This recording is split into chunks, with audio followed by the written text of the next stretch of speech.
An attempt by Russians to stage PR at the front, in front of cameras, ended in disaster for them. The occupiers who went on the attack under the flags of the USA and Russia in the Zaporizhia region were killed in full force. This was reported by the Z propagandists themselves. The Kremlin media reported that the Russians had launched an attack in a trophy American armored personnel carrier flying the American flag, celebrating the successful negotiations between Trump and Putin in Alaska. However, it all ended with the equipment being destroyed and the crew killed, along with the landing party. As it turned out later, there was no American armored vehicle there. Amid the crackle of propaganda videos, a Soviet Gaz-71 went into battle, a tractor mass-produced since 1968. 2 crew members and the occupiers' attack aircraft were burned along with the equipment, as reported by Russian war correspondents themselves. Netizens compare the incident to a farce, to march under the flag of the United States, which Russia calls the enemy, and die under a precise Ukrainian strike, most likely carried out with the help of American intelligence. Ironically, the incident occurred against the backdrop of Zelensky's visit to Trump, which gave the situation a grotesque tone. Russia wanted to hype again, and again became a laughingstock. Right social media users recall footage captured the moment Russian troops rode an American MM13 personnel carrier they captured from Ukrainian forces on August the 12th.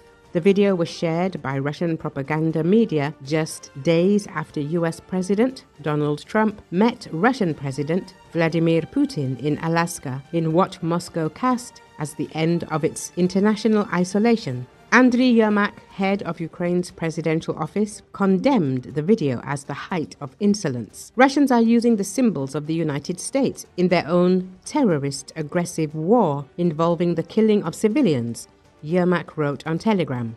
Russian propaganda outlets have increasingly praised Trump as a pragmatic peacekeeper while portraying Ukraine, Europe and the UK as obstructionist. Russian media frequently amplify Trump's past claims that either President Volodymyr Zelensky or former US President Joe Biden provoked Russia's war, a narrative that shifts blame from Moscow.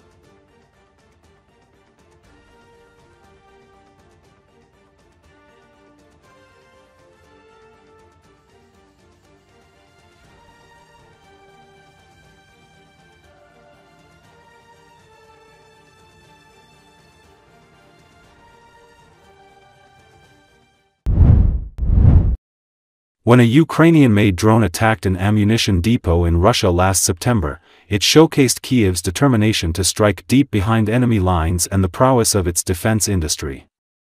The moment was especially gratifying for the woman in charge of manufacturing the drones that flew more than 1,000 kilometers to carry out this mission. For months after, Russia no longer had the means to keep up devastating glide bomb attacks like the one that had just targeted her native city of Kharkiv.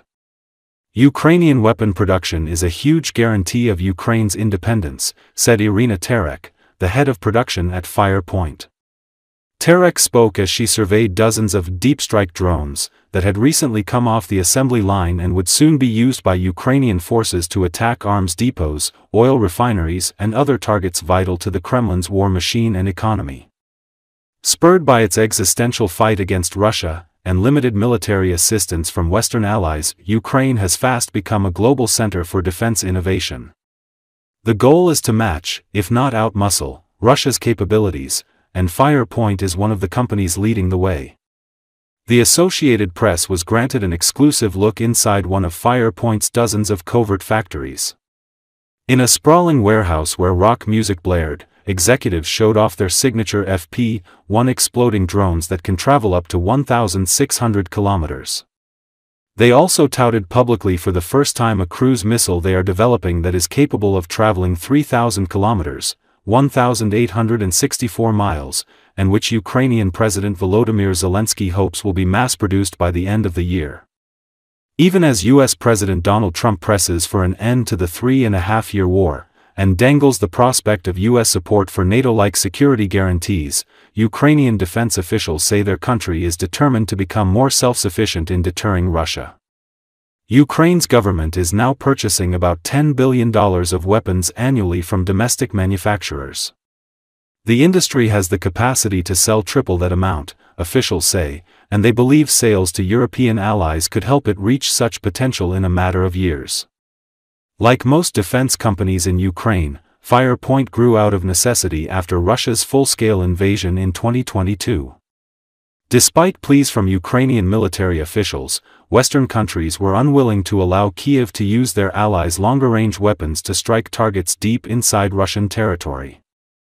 That's when a group of close friends, experts from various fields, set out to mass-produce inexpensive drones that could match the potency of Iranian-made Shahid drones that Russia was firing into Ukraine with devastating consequences. The company's founders spoke with AP on the condition of anonymity out of concern for their safety and the security of their factories. By pooling together knowledge from construction, game design, and architecture, the company's founders, who had no background in defense, came up with novel designs for drones that could fly further and strike with greater precision than most products already on the market.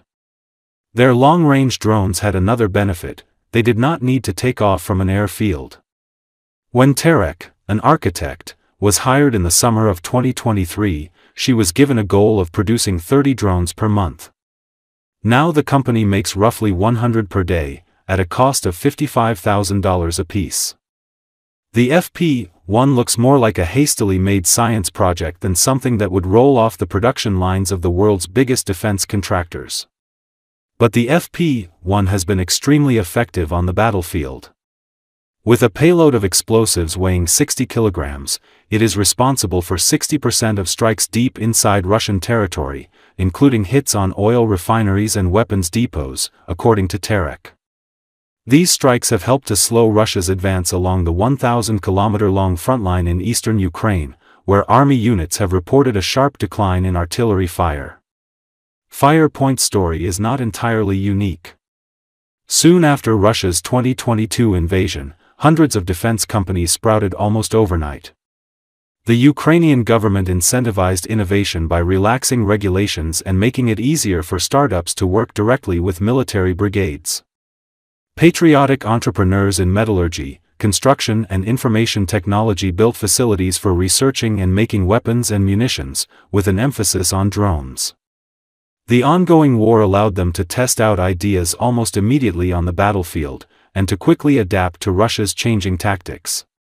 A case in point, Firepoint had initially sourced navigational equipment for its drones from a major Western firm, but before long Russia was able to disrupt their effectiveness using electronic warfare, so Firepoint developed its own software to outwit the enemy. Because defense companies are high-value targets for Russia, many operate underground or hidden within civilian centers to evade detection. Although they are guarded by air defenses, the strategy has the disadvantage of putting civilians at risk. Many Ukrainians have died in imprecise Russian attacks that were likely targeting weapons facilities. Entrepreneurs said the alternative is to operate openly and face attacks that would set back the war effort. On the day AP reporters visited the Firepoint factory, there were dozens of drones awaiting delivery. They would all be gone within 72 hours, shipped to the battlefield in inconspicuous cargo trucks.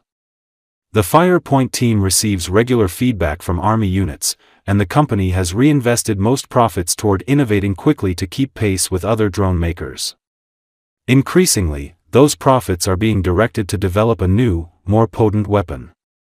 The company completed testing this year for its first cruise missile, the FP-5. Capable of traveling 3,000 kilometers and landing within 14 meters of its target, the FP-5 is one of the largest such missile in the world, delivering a payload of 1,150 kilograms, independent experts said. Because initial versions of the missile came out pink after a factory error, they called it the Flamingo, and the name has stuck. Firepoint is producing roughly 1 Flamingo per day, and by October they hope to build capacity to make 7 per day, Tarek said. Even as Zelensky and other Ukrainian officials pursue ways to end the war, Tarek said she is skeptical that Russia will accept terms for a real peace.